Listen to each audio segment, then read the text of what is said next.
Moi, ce qui me préoccupe dans cette histoire, c'est qu'en fait, d'abord, l'évacuation est très triste. C'est jamais gai une évacuation. Mais c'est le résultat de 3 mois d'une politique extrêmement cynique de la mairie de Paris. Parce que quand l'occupation a démarré en décembre, le préfet de police a proposé d'évacuer tout de suite, comme c'est d'habitude le cas, parce que pendant 48 heures, il y a une flagrance. L'organisation de la Gaîté Lyrique a dit non, on les garde avec nous, on est très heureux qu'ils soient là, on est bienveillant avec eux.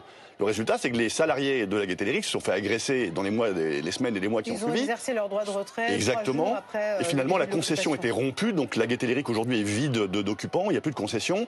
Et les bagarres sur le square devant la Gaîté Lyrique, les agressions de commerçants, de riverains qui m'ont appelé depuis décembre. Ça fait 3 mois que je reçois des témoignages de riverains.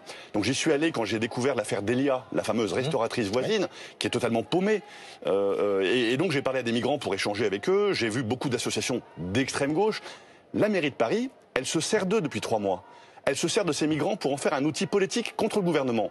Et ces pauvres migrants que je vois, ils sont largués. Ce sont des victimes d'une instrumentalisation extrêmement cynique, à la fois de la mairie de Paris, qui se sert d'eux, parce que Anne Hidalgo n'a rien à faire de ces gens-là. Enfin, vous connaissez le personnage. Est-ce qu'on sait d'où ils viennent? Est-ce qu'on sait depuis quand ils sont arrivés en France? Est-ce qu'on sait où ils veulent aller? Ceux à qui j'ai parlé refusent de répondre à cette question-là. J'aurais demandé leur âge, leur origine. C'est quasiment anonyme, c'était pas filmé. Aucun ne veut répondre parce que depuis 3 mois et demi, on leur bourre le mou, pardonnez-moi l'expression, mais les associations d'extrême gauche qui étaient là, le NPA, France Insoumise, Révolution Permanente, etc., les forment, les briefent sur le décolonialisme, sur le système raciste français. Donc ils sont paumés.